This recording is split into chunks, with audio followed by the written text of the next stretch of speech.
This movie clip that I am sharing with you in this video is one of my all-time favorites from the movie Friday Night Lights. And the movie clip is in the description box below for you to view and follow along.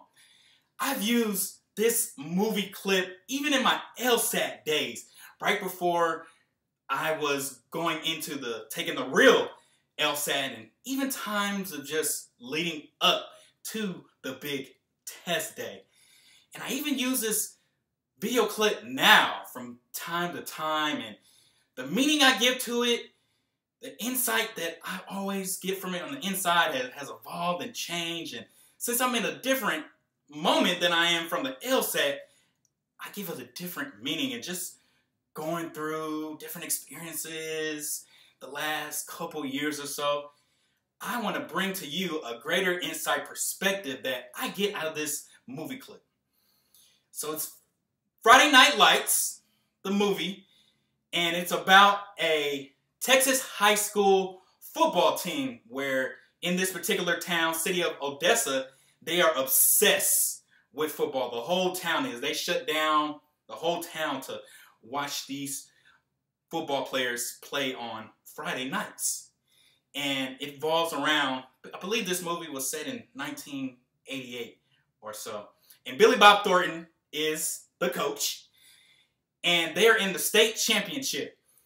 And they are getting clobbered from first quarter, second quarter, and they're in the locker room at halftime.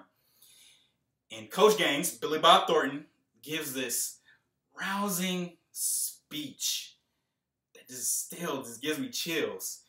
And they do the Lord's Prayer at the end. And I say the Lord's Prayer with them. I know that sounds kind of weird, but it works for me.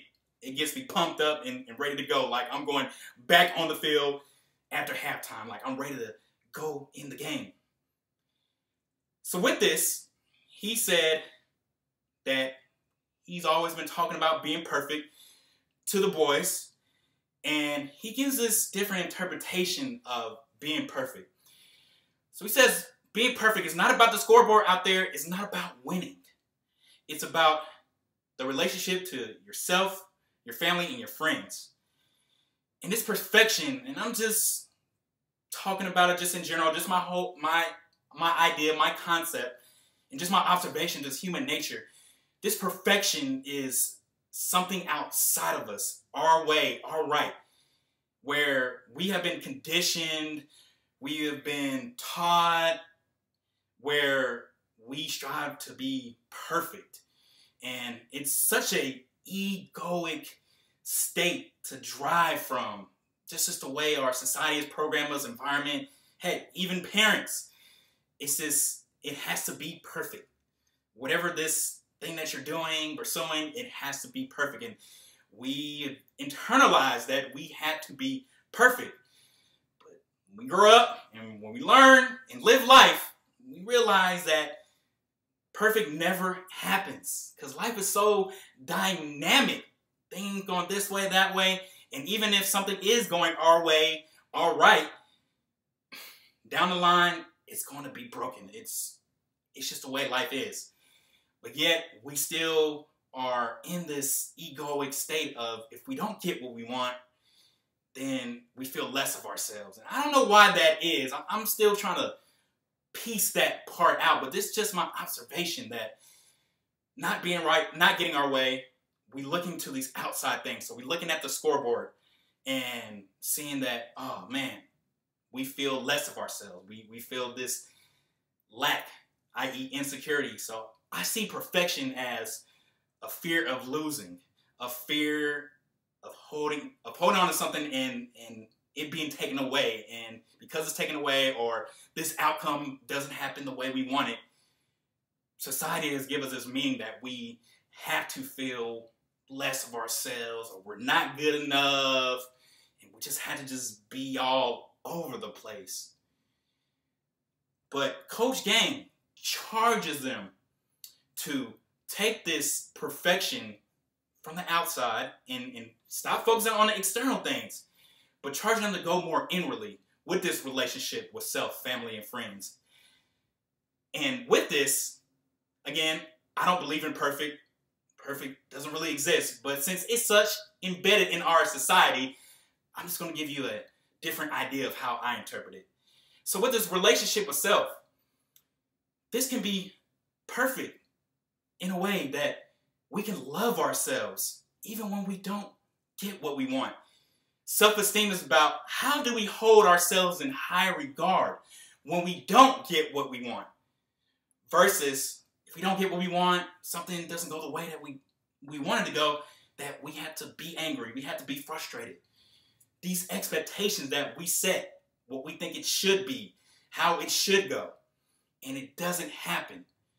What if we can go inside of ourselves and be okay with it? That even after that, we can be okay with being sad and all the different emotions, that we can step into it and that we can just accept it. Not accept it that judging ourselves, because that's what depression is. Depression is more in a judging state of those emotions, but just accepting and loving and not putting a label on positive or negative, because we think just because we don't get what we want, that's a negative experience. But as we know, it's times where we didn't get what we want, and it made room for us to grow, to even get something better than what we thought. So this whole perfectionism, we're holding on to what we think or what we thought we were going to be. It's this old story. So if we can look at that and go from within ourselves, this intangible thing, because nothing outside of us is going to make us happy, make us feel like society has told us it's not going to happen. We see it happen all the time. All these achievements, money, all this stuff, and these people are still empty, sad, depressed, suicidal. So we have to unwind ourselves from this external, driving from this egoic state. And it takes time. Like I said, I'm no darling angel when it comes to this. I had to do this inner work for many, many, many, many years. So if we can get to this mastery place, and I'm just giving you this idea of if we can truly love ourselves through all of it, even in this moment, 1.29 GPA. I've never, not in my academic career, I've never. But I love myself fully. I love that I am ready to overcome it. Like I can respond to it because I love myself. I can hold myself in high regard. No matter what happens to me, I don't care what it is. I can respond to it. I can overcome it. And I may not work the first time. It doesn't matter.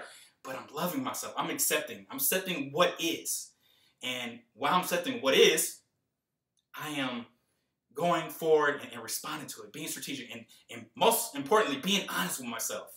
Honoring myself, not denying it, not denying these emotions, not denying that it happened, but just being in it. So I can see that as a perfection, the self-mastery. It's very important, and it's a lifelong thing. So next, this relationship with family and friends. He goes on to say, being perfect is being able to look your family in the eyes and let them know that you didn't let them down because you told them the truth. And that truth is that you did everything that you could. There wasn't nothing more that you could have done. Can you live in that moment with true love in your heart, joy in your heart, clear eyes? That wasn't verbatim. But with this, I saw this relationship with family and friends, and just being able to look them in the eye and tell them the truth is that we gave every effort, valuable effort, extraordinary effort, heroic effort, in wherever we are pursuing. So he was charging them to go back on the field at halftime, even though they were getting clobbered, to be in the moment. See, we want to hold on to the past, and then we want to think about this future thing, but he was charging them to be in this moment. Because, as he said, forever is about to happen, that we're not going to get this moment back, that we can't undo this moment. This moment is going to live with us forever. And that's what he was saying to them.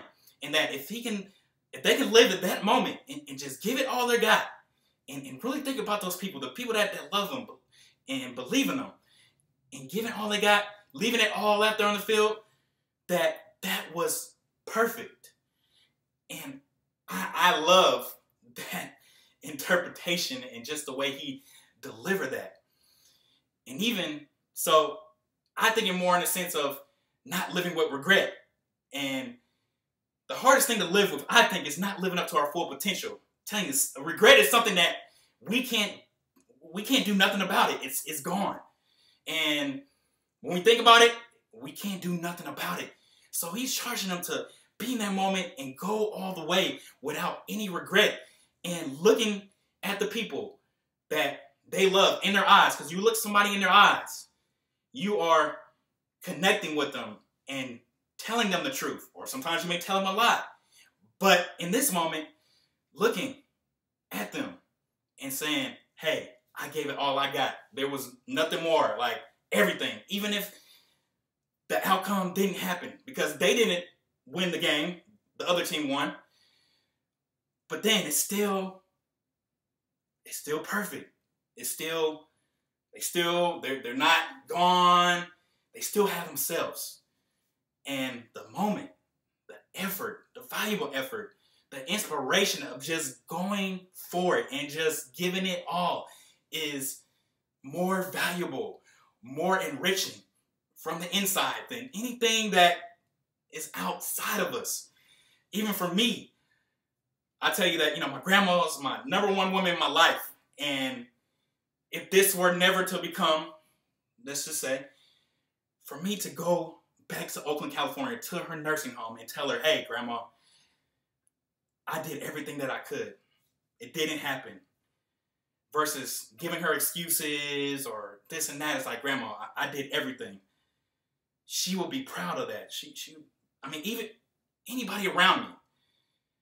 But I want to charge us to live in this moment with that, with the effort that it's all that matters. We need to go from the inside of ourselves and to drive from a deeper place and being in this moment. Not in the past, not in the future, just right here in this moment. Yes, resolve everything in the past, because we do. We all have a lot of trash, a lot of garbage that we have internalized and grew up with, traumas, all these different things. I understand it. I had them too, but they all need to be resolved. They all need to be released because it's an old story that no longer exists in this moment. We are only this moment.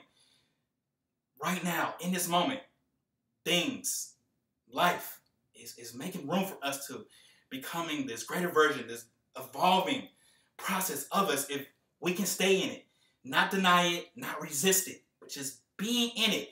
Because mastery, self-mastery is just being with ourselves, no matter what it looks like. I've been able to master myself, I believe, my mental, emotions, and spiritual on a higher level. I'm talking about a 10 level by just being with myself, being sad, in the darkness, all those different things.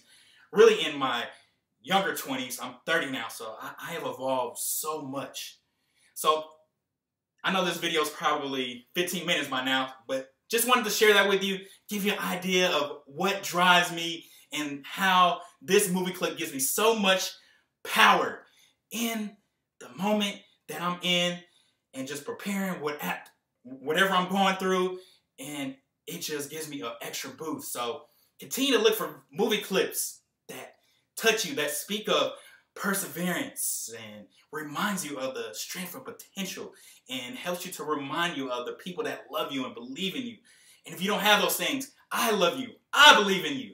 So if you don't do it for them, this and that, hey, I'm doing this for you. I'm doing these videos for you. I'm going all out for you. Putting myself in the best position to be accepted back into law school for you. Not only just for me, but for you too as well. So we are building this relationship. So I'm going to tell you, hey, I'm giving it everything that I have. And I just ask that you do the same for me in your own way. And it doesn't have to be today. It doesn't have to be tomorrow. But that is my charge to each other. So let's keep fighting and let's prevail against all odds.